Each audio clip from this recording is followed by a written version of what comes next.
Hey folks, welcome back to Keep It Wausome podcast, the podcast that brings you the most interesting, fascinating, and talented people in Central Wisconsin. I'm your host, BC. Got a great guest for you today. First, I want to give a shout out to my sponsors. Big thank you to Scotty's Ale House and Eatery. Love your food, guys. Doing great work there. Another shout out to Campbell Haynes Menswear. The reason I look so stylish is because of them. So thanks, guys. And last but not least, big shout out to Verve Salon. They've got, no matter what your hairstyle or your background, skin color, whatever, they got you covered. They're all inclusive. So shout out to Verve Salon. And we'll remind you guys to hit the like and subscribe button. Really helps the channel, helps us grow. So I appreciate that. And thanks to everyone who's done that so far. You guys really have helped make us. We're coming up on 50 episodes now. And it's all because of you guys. Really appreciate all the support you guys have given me. So I've got a special treat for you guys in the 50th episode. It's going to be a huge guest, so keep an eye out for that one. That's coming later in the month of April. But I got a really cool guest with me today. It's Justin Evans, and Justin is the director. I got that title right? Director of the Central Executive Wisconsin, Director. Executive Director of the Central. That means you get like a special washroom key, right? Because you're the Yeah, I have my own parking spot. Yeah, exactly. Of the Central Wisconsin Children's Theater. And you've been doing that for about 3 years, right? Yeah, I took over in 2018, May 1st of 2018. So Yeah. just about 3 years now. Yeah, and you had a long history with CWCT, right? Like you were in it when you were a kid, I think. Yeah, actually, when I first moved here from Milwaukee, my family and I moved here in 1994, and I was looking for something to do. I had done one show in my life prior to that, living down in Milwaukee. Was the smallest part in the show, but somehow the theater bug kind of bit me. And my grandmother had told me, who is from up here, told me that the children's theater here in town is a lot of fun. I should check it out. So they were doing a production of Pinocchio. I went and auditioned, and I've been doing it ever since. What part did you get? I played Dr. Crow. Dr. Crow. Okay. Yeah, it's not the Disney version of Pinocchio. It's the original. Gotcha. But and I just remember I ad-libbed a couple caws in there, and got a laugh out of the audience, and I was hooked. That's awesome. Yeah. And then tell me about how your career progressed from there, because you must have just kept at it with theater. Yeah, well, theater was a huge part of my life, and well, still is. For then, I would say until about 2001, and then I focused more on singing than I did the acting part of it, and moved to LA for a couple of years.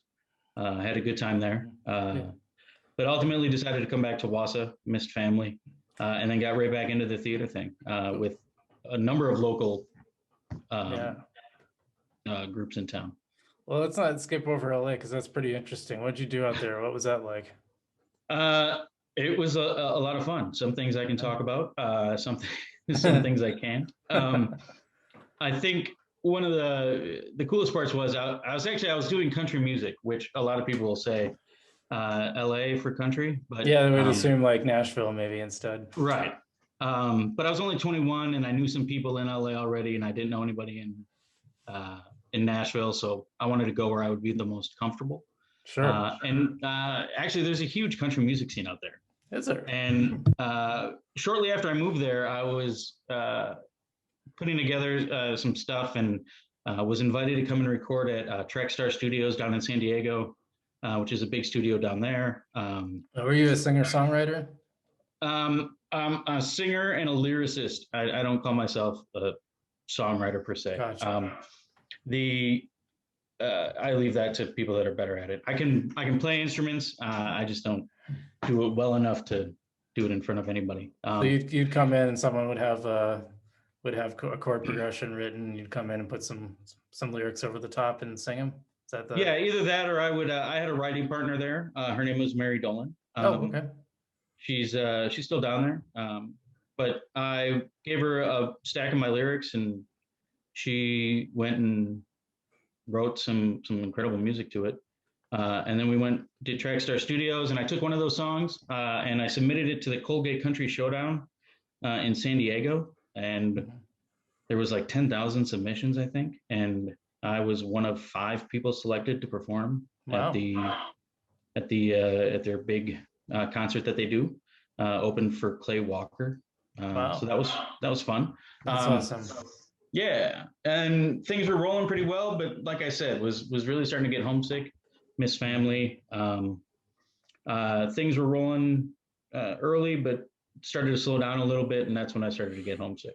So I Gotcha. ended up moving back to Wausau. Had every intention of moving to Nashville after that, actually, but Really?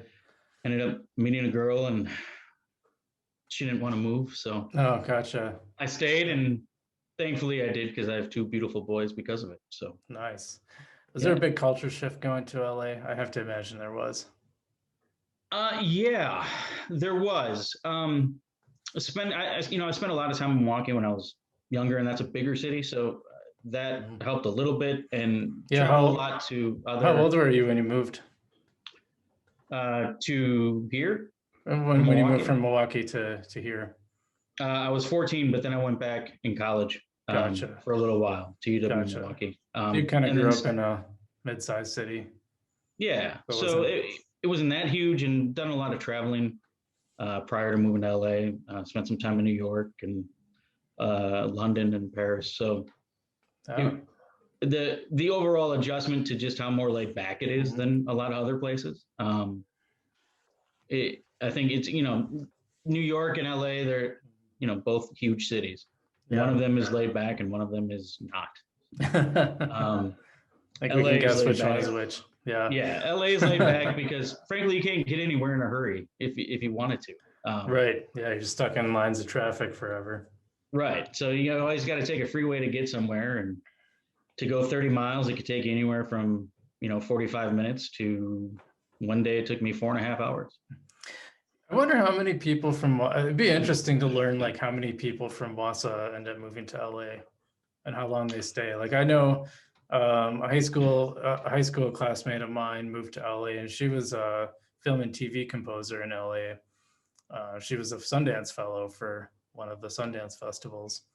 Oh, okay. And it was she then she ended up moving out to Joshua Tree and then she came back for a little while. Then she ended up going I think she's in Idaho now. So she kind of took a real 180 sort of there. But Yeah.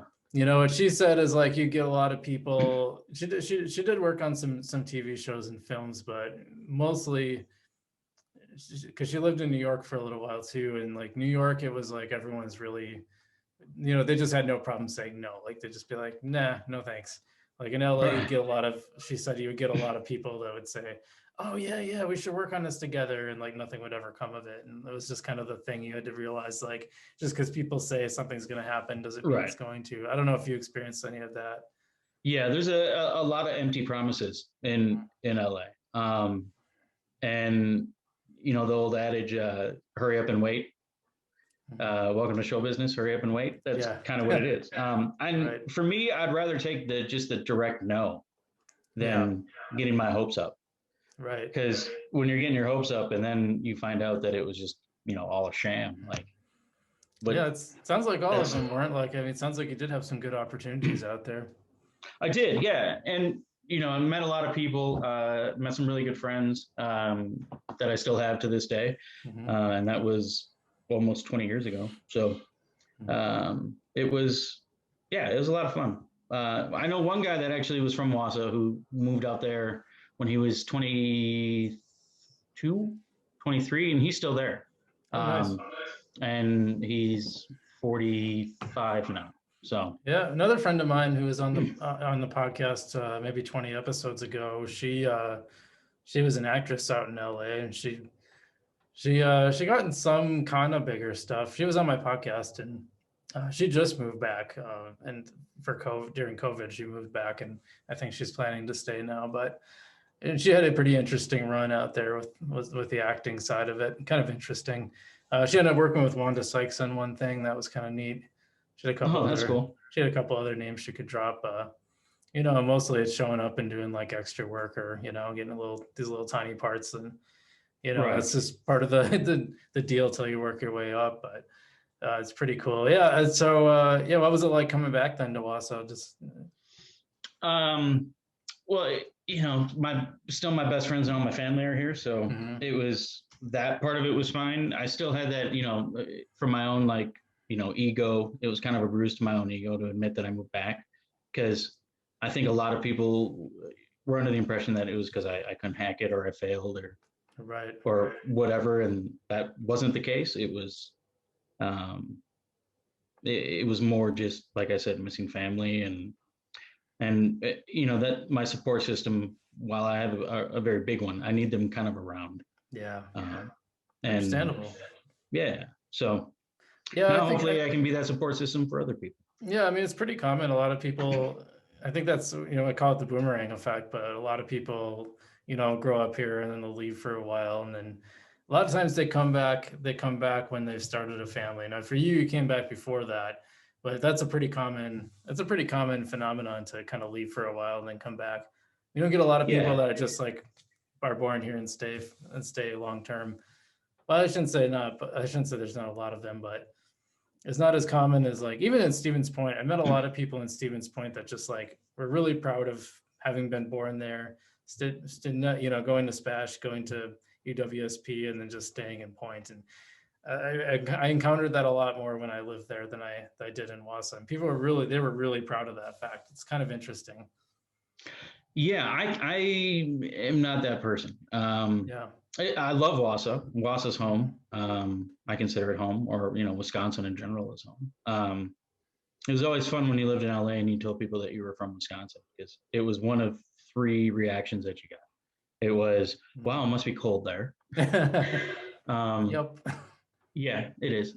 Two, so do you like beer? I got that one a lot. And yeah, I do. Yep. And then, oh, the Packers, huh? Cheeseheads. And that was it. Those are the only three reactions he ever got. Well, gosh, I hate to say it, but they really do really have us pegged, don't they? They do. I mean, because they're not wrong about any of it. Nope. It is cold here. We do like beer, and the Packers are, Mhm. we love the Packers. Well, So they've been watching a lot of Charlie Barron's videos, it sounds like. barely. So what did you do when No, you it's came back? so yeah, it was, you know, it, so Wisconsin, I don't know. I kind of forgot what your question was, but um, Well, I was gonna say, what did you do when you came back?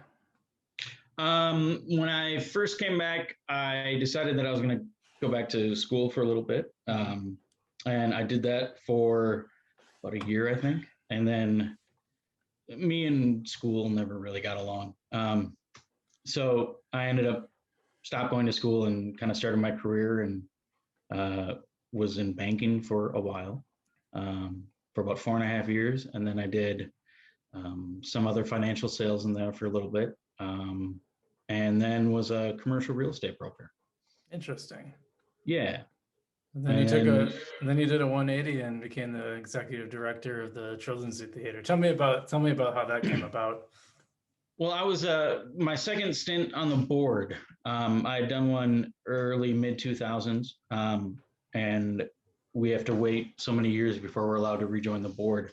And I was going through a divorce at the time, and Mhm. was kind of looking for things to do. And so I contacted Joelle Murray, our previous executive director, and I said, "Hey, I think I want to come back on the board." She's like, "Okay." So I went and joined the board again, and then within like 6 months, I think it was, I became president of the board. Um, and then we had hired a different executive director to take over for Joelle when she retired.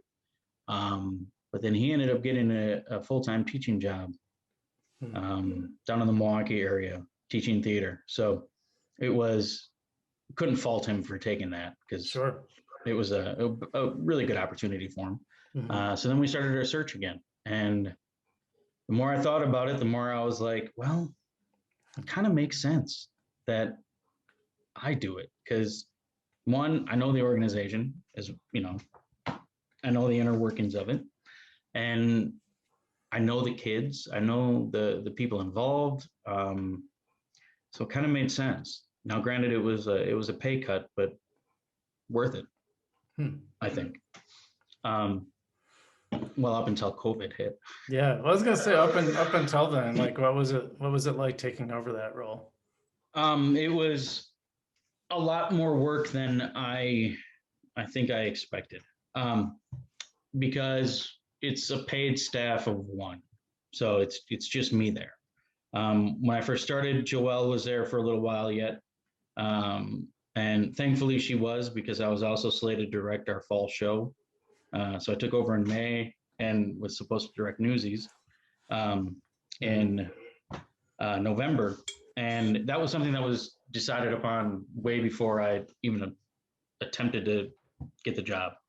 I was already going to direct it, and so thankfully she was there, because if she hadn't been, I don't know that I would have been able to handle directing plus running the office and all that. Yeah, that's a lot to jump into. It is, and then it's anywhere from 40 to 60 hours a week.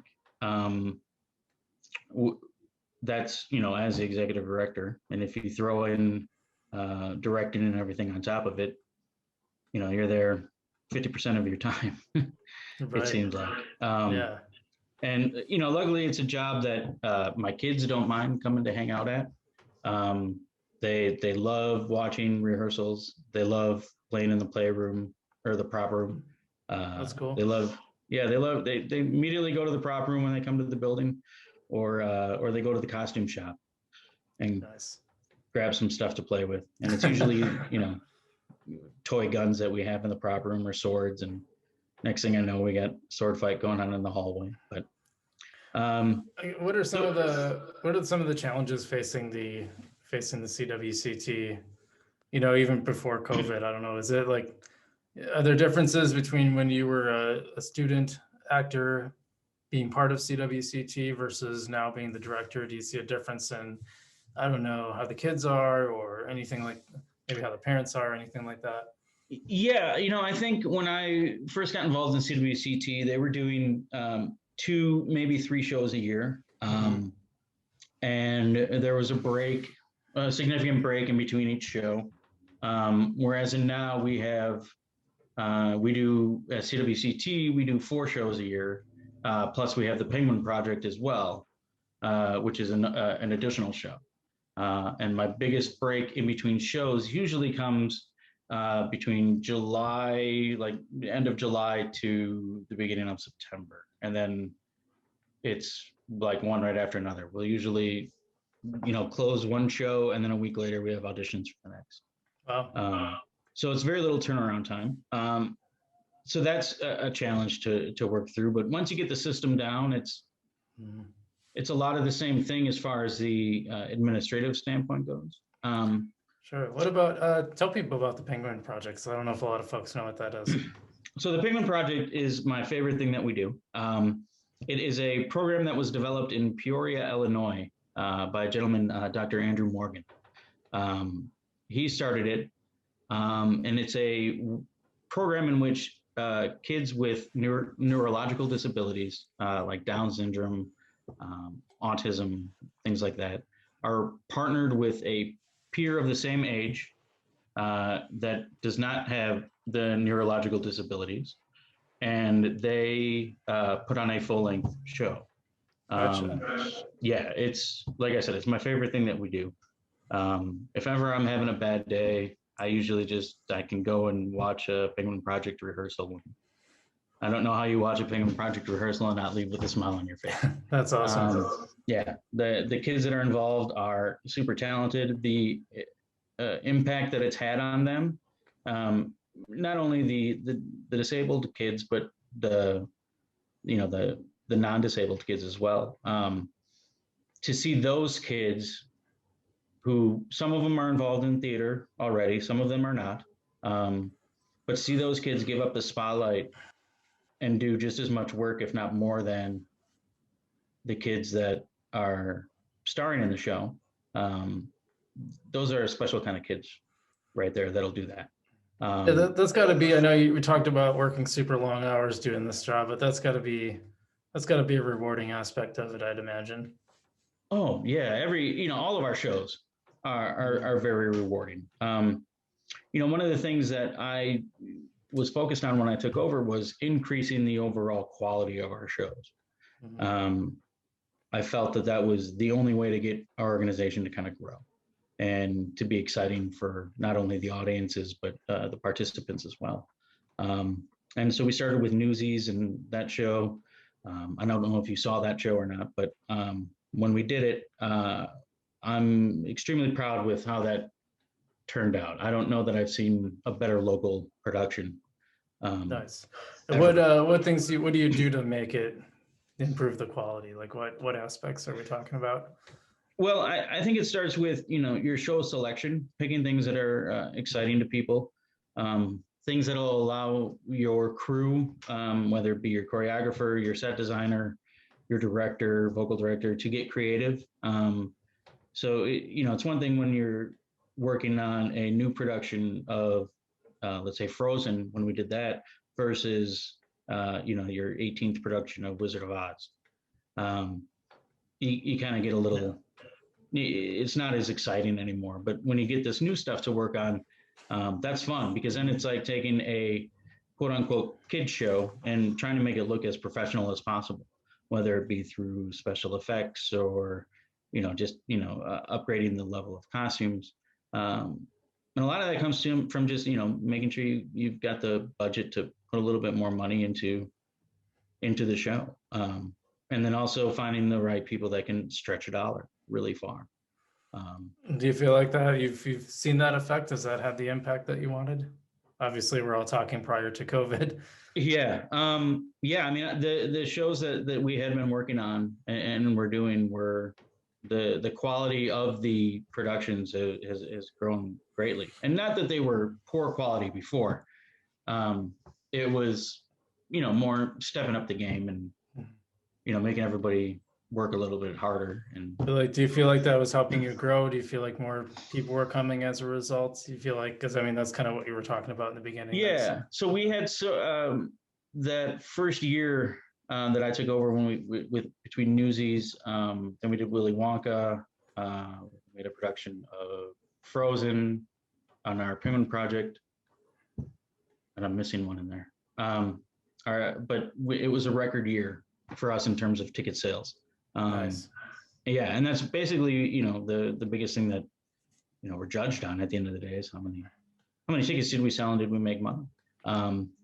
And so as long as we can, or break even at least, because that'll at least continue us on to the next show. So along with that, it's also trying to increase our fundraising efforts, which admittedly is something that we've not done as well of a job as I would have hoped. But that's a new focus of ours coming out of COVID, is to work on the fundraising aspect, whether it be, just going after more grant money, or, knocking on more doors, or holding fundraisers. Sure. Yep. I would say, speaking of COVID, like mid-March, where were you guys at? What was going on? We had just had our kickoff meeting for Penguin Project, and we had just cast our June show, which was going to be More Chill. That surely didn't happen. No, that did not happen. Yeah. Unfortunately, it was going to be something completely different than we've ever done before. But tell me about that I was excited about it. I thought it was a great opportunity for us to, kind of, touch on some things that were, had more socially relevant to teens today. What was it about? Be More Chill is a show. It's a science fiction show about a kid who just doesn't feel confident in anything that he's doing. He's nervous all the time, but then he hears about this pill that he can take called a squib. And he takes the squib and it implants into his brain and now starts dictating the things that he's doing. And the squib itself is a character within the show. So you're hearing the voice, but seeing the character of the squib. That sounds like it would have been interesting. Yeah, it's funny. Some great music in that show too.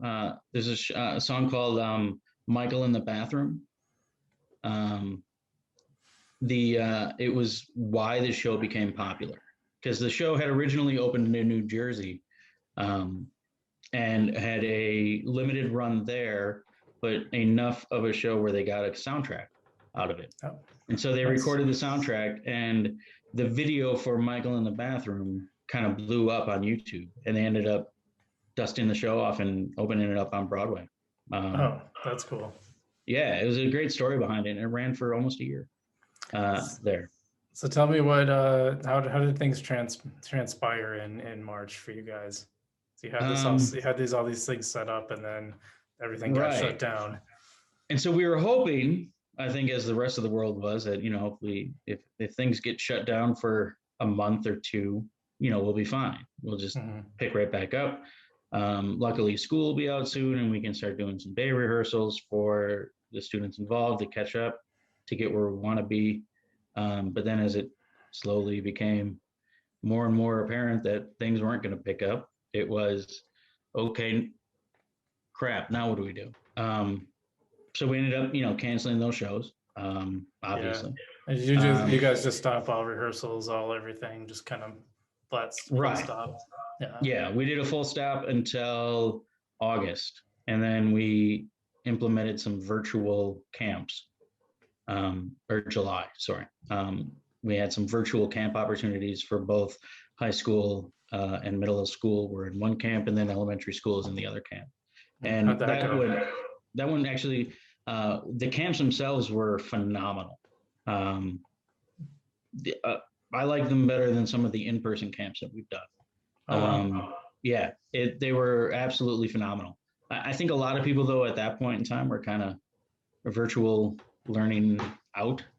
Yeah. They were over it, and so it was kind of a tough sell to get kids involved on the virtual aspect of it.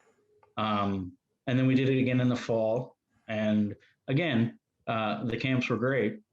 It was just hard to get a lot of the enrollment that we thought that we could have had. And so, it's funny because COVID, while it set us back in terms of not being able to do any shows and not having a lot of income coming in, we kind of made it about 2 years ago, made it our mission that within the next 5 to 10 years, we wanted to be more of an education-based organization, offering classes all year round, kind of like the conservatory, quote unquote, of theater in the Wausau area. And COVID actually kind of helped move that along a little bit faster, because now we were able to offer some more things throughout the year than we normally would have. It's interesting. I think COVID transformed a lot of different businesses and organizations, and I think it sped up a lot of things that people were maybe thinking about doing anyway. And I think that's it sounds like you guys had a great example of that. Yeah, and so much so that we were hoping that we were going to be able to do a show in July coming up here. But unfortunately, no, we don't have a venue. Since we don't own our own performance space, the venues that we normally go after, whether it be a school or more often than not, we're at UWSP at Wausau, doing a show there. You guys own the AC Kiefer, the old AC Kiefer school, right? Correct. Which is currently filled to the brim with our set pieces.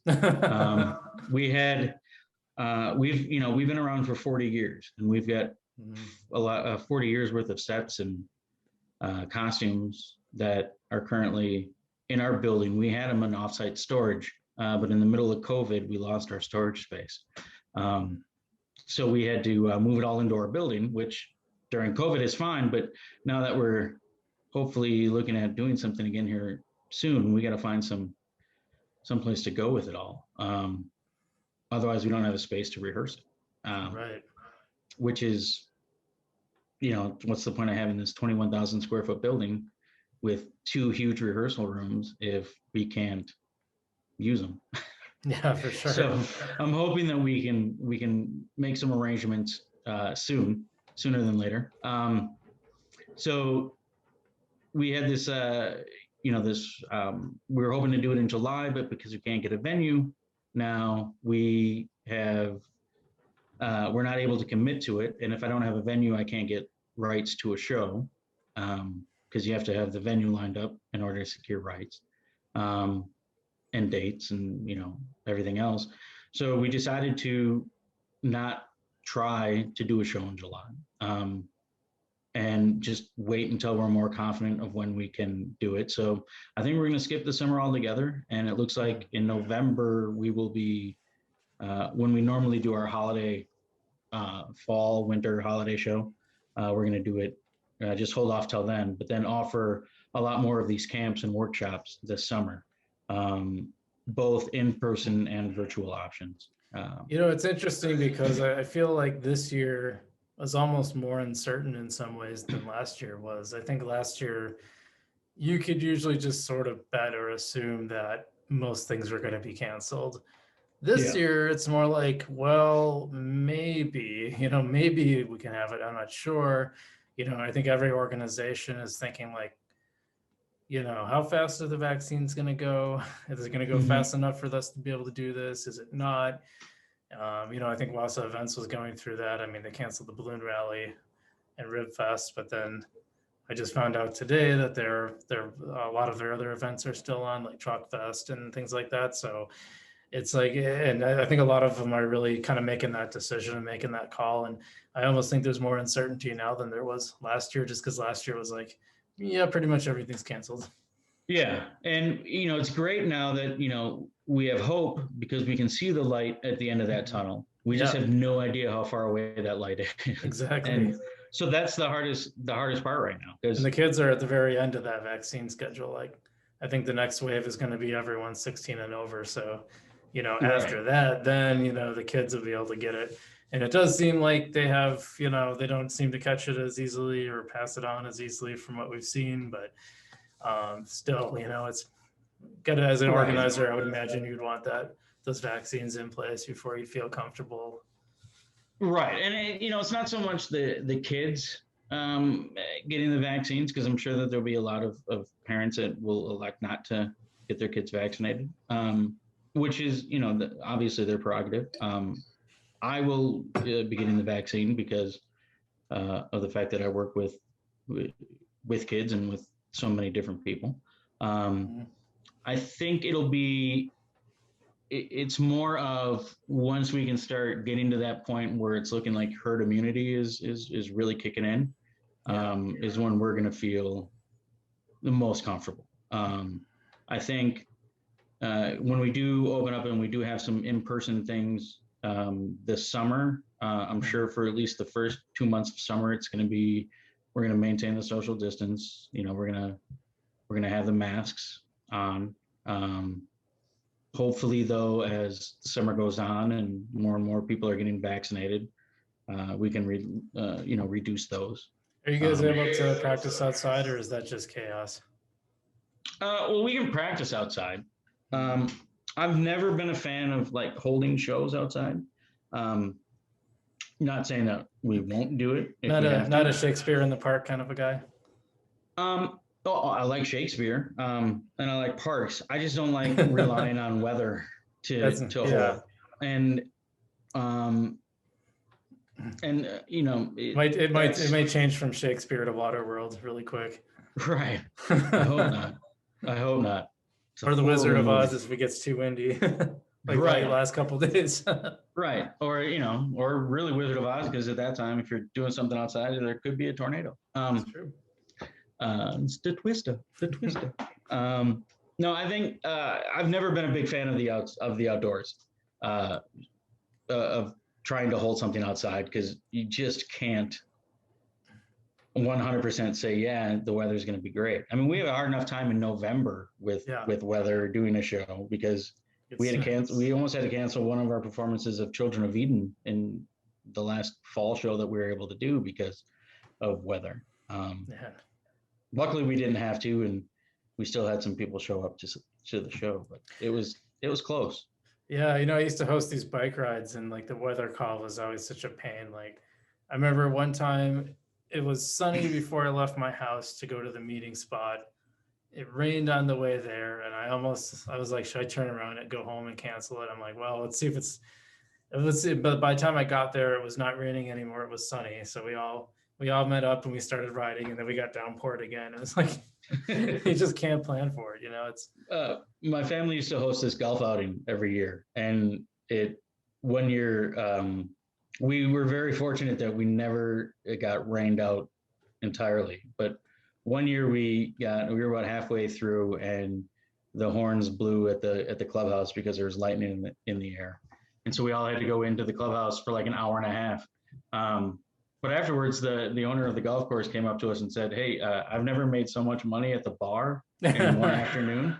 So if we could do that every year, just take a break halfway through and make sure everybody has to come inside." Yeah, just bring the rain every year so we can make more on bar sales. Right. So awesome. At least we were looking out for them that year too. Yep. Hey, by the way, why is acting so hard? Because so my friend, one of my friends, Jared Crooks, he's been on this podcast like a million times. I've helped, I've worked on some of his films with him, and he'll give me like these little roles. And I always think acting is one of those things, like it looks so easy until you actually do it. And you're like, oh my God, I'm all of a sudden I'm hyper conscious of like every I'm conscious of where my hands are. I'm like, wait, am I acting natural? I'm trying to act natural really hard. If you're doing it on film, I think it's probably even worse because it's close up. Like everything's close up. Oh, so versus, everything's going to be a little bit bigger on stage, so that way it reads to everybody in the audience. And then going to film, you have to kind of tone that down a little bit because you're no longer. So the few times that I've done some stuff on camera, it's been an adjustment for a minute. But why is acting so hard? I think it's a tough question. Yeah, because I was going to ask about that, because like I know the first time I did it, I was like, oh my God, I look like I'm stiff as a board. Okay, I got to move more. And then the next time I made my movements more exaggerated, but then it was like, oh my God, that's way too. Now I just look almost comical. Now you look cheesy. Yeah. Yeah, exactly. I was like, man, this is harder than it. I just think it's so much harder than it. Of all the things that you can have, all the like talents and skills, I think acting has that big disparity between how hard it looks versus how hard it actually is. I would agree with that. I think 90% of acting, of good acting, is getting out of your own head and just doing what comes naturally to the character. Because the more you overthink things when it comes to acting, the worse you're going to be. Yeah. So I'd say if you know your lines, know your lines inside and out, and then if you are playing a specific character, if you're like on film for the next time that you do something. And you don't know much about the character, create a backstory about the character, and just let those dictate, that backstory that you create, dictate how they're behaving on camera or on stage. I think I was lucky in the fact that I think as far as comedy was concerned, most people would be surprised to hear this because they don't think I'm funny, but I had a natural ability to do comedy on stage. Interesting. I had really good timing. And so for a long time, I was comedic roles only. And then I started to focus on singing a little bit more. And then once I became a better singer, I was being cast more into a romantic lead type situation, which generally are not the funny ones, and I missed being the funny one. Yeah. That's interesting. I've heard like a lot of stand-up comedians, like some are kind of like on all the time, they're just funny all the time, and there's some that like as soon as they're done, it's like turned off. Like I've heard Steve Carell like is like just a straight man off of like he's almost never funny off camera. Like that's something he like turns on and off, and like he's I've heard he's a really nice guy, super friendly, super warm, but like the comedy is almost completely reserved for for when the camera's rolling. I thought that was super interesting, and I've heard there's other comedians like stand-up comedians that are like that too, where they're almost like you wouldn't even know they're a comedian until they hit the stage. It sounds like you were kind of like that too, maybe. Well, I think I was always, I don't know, I'm not one, especially now, like if people that know me now versus when I was younger. When I was younger, I don't think it was a surprise to anybody. But now, like the kids that I work with, when I tell them that when we talk about strengths and weaknesses, and I always say that I was good at comedy, and they look at me like I'm dumb, like you. It's like it's because they're only seeing me take things really seriously. Because as a director, it's hard for me to not look at to not take it seriously when I'm directing the show, and so I'm always focused on the things that need to get better, and so they don't see a whole lot of laughter and things out of me. Um, I'm trying to get better at that. It's something that I'm working on actually, but so they're trying. I was a little bit shyer when I was younger. Um, Theater kind of brought me out of my shell quite a bit. I still suffer from stage fright, which I've done 70 some odd shows being in the show, and then another 10 or 15 working behind the scenes. You would think I would have been over the stage fright thing by now, but I have it just as bad as I did with the very first show. I think for some people it never goes away. I've heard. Yeah. It was interesting because I've talked to a lot of, I've interviewed a lot of singers, and I've also, people, at the national level, and then also, listened to a lot of podcasts with singers. And the thing I'm always surprised about is how long it takes them to get comfortable with their voice. Like that's, Oh yeah. like even singers that I thought, well, they're like at the top of their game just about. I'm like, how could they? Surely they're super confident. I'll ask them like, well, when did you become comfortable with your voice? And they're like, a couple years ago. You're like, seriously? I've been singing seriously since I was 14 years old. I'm almost 40 now. I still hate the sound of my voice. Yeah. If I hear it, I can't listen to it. I used to not be able to listen to my podcasts again because I just couldn't stand my voice. But right. one thing that really helped, I started a second YouTube channel where I talk about personal finance, and those I go through and edit. And so was basically forced to listen to myself over and over and over again. And what I found is I actually improved my voice. I improved my pronunciation, my enunciation, and I took out less ums. I took out all the ums because I was, editing them out, and I got really sick of editing them out. So it was just easier to deliver it without it in the first place. That was a really interesting experience. I just did that, I started that like in January, and for a while I was doing it like every day. Now I'm doing it more like once a week, but that was a very eye-opening experience that I had. It kind of forced me to almost get comfortable with my voice. And then I heard my voice on something just recently, and I was like, I didn't hate that. I should hate that. But I didn't hate that. And it was like, that's a good day when that happens. Yeah. I can't watch like old tapes of shows that I've been in, old performances. Can't do it. Except like maybe two. There's two where I'm like, okay, there's nothing except maybe like one thing here or there, but there's very little that I would have changed about that performance. That's only happened like twice. Everything else, it's no, that I would have, there's too many things. And when I direct a show, it's even worse. Like I remember it took me 4 tries to get through Newsies after I got the tape of it. Oh man. Because I immediately went into like note-taking mode. Yep. And it's like I immediately was like right back in rehearsals going, no, why did you do that? That's not that. No, fix that. And I was trying to write a note, and I'm like, oh, we're done with the show. Oh yeah. The show was 3 months ago. But well, how Facebook pops up your old memories, like. So I'll see a photo that I took like 5 years ago, and I'll just cringe because I'm like, oh man, there's so many things I would do different with that now. Right. But that's good. That means you're growing. It's like if you're looking back at your older stuff and you're seeing stuff that you want to fix, that means you've made progress. Like I think if you're looking at something from like 5-10 years ago and I was like, yeah, that's about what I would do now, then you probably haven't grown much. Well, like I said, there's two. Like one that I did in college. Well, I was in cabaret. I played the MC in cabaret, and that's the performance that I'm most proud of to this day. I don't know that there's anything I would change. Was that with Sarah Rudolph? That was actually it was Brad Schmicker, her her husband Oh, directed gotcha. it. I had Sarah on the podcast. Okay, yeah, I love Sarah. She was my first big show ever. She directed Nice. back in 1995. It was a production of Oliver Oh, between all cool. the local theater groups.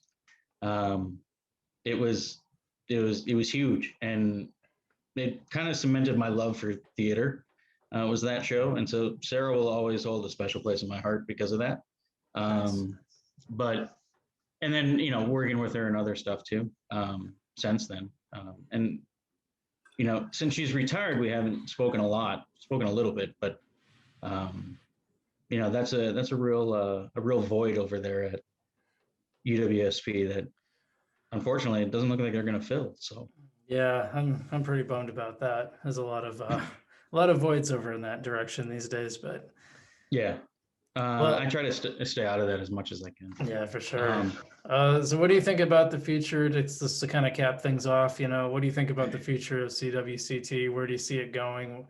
I think we kind of touched on that a little bit, but yeah, like I said, we'd like to see it become more of an education based. mhm. There's no real full time, all year round program in around here for actors and singers other than over at the conservatory, but and the specific dance studios. But anybody that wants to do all three, um, to have them to be able to do it in one spot is not something that's available around here.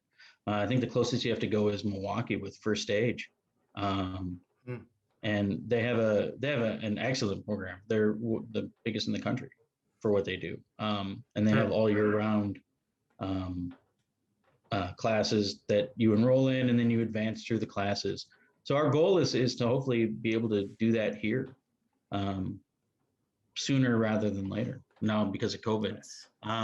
But once COVID's done, I'm hoping that we can kind of pick up right where we left off. The only things that are going to, prevent that from happening are money at this point. You gonna try to do that same production that you had To be more scheduled? chill. Yeah. Um, no, No. at least not right now. Gotcha. We're able to postpone the rights to it, so we can do it whenever we want at this point. But I think, our first show post COVID, we want to get as many people involved as we can. Gotcha. So what that show is going to be, I'm not ready to make an announcement yet on that. Fair enough. We've narrowed it down. We actually recently asked the participants and audiences members to vote on it. And they voted, but that was when we were going to do a show in July. Now that we're holding off until November, I don't know that we're going to stick with the results of what won. Gotcha. But again, so it's going to be trying to find ways to not only get the kids back engaged with the organization, but also to generate revenue as well for us because. We at the end of the day, we are still a business, and Right. we've been fortunate to make it this long, I think, without having to do anything drastic. But unfortunately, now we're getting to the point where we need to start generating some income or do a better job of fundraising. So if people want to follow CWCT, if they want to follow you, where should they do that? You can do that on Facebook. There's a page, CWCT, Central Wisconsin Children's Theater. I'm also on Facebook. We also have our website, which is mycwct.org, which admittedly is a little out of date right now because once COVID hit, it was like I didn't want to be changing things every week as things went on through COVID. Fair enough. So as soon as we have our summer schedule set, and we're going to hopefully be doing a fundraising event here within the next 6 weeks as well, Nice. which we'll announce hopefully within the next 2 weeks. Gotcha. And then once those are set, we'll update the website and get that all up. But Facebook is still probably is our number one source of where you can get the most up-to-date information.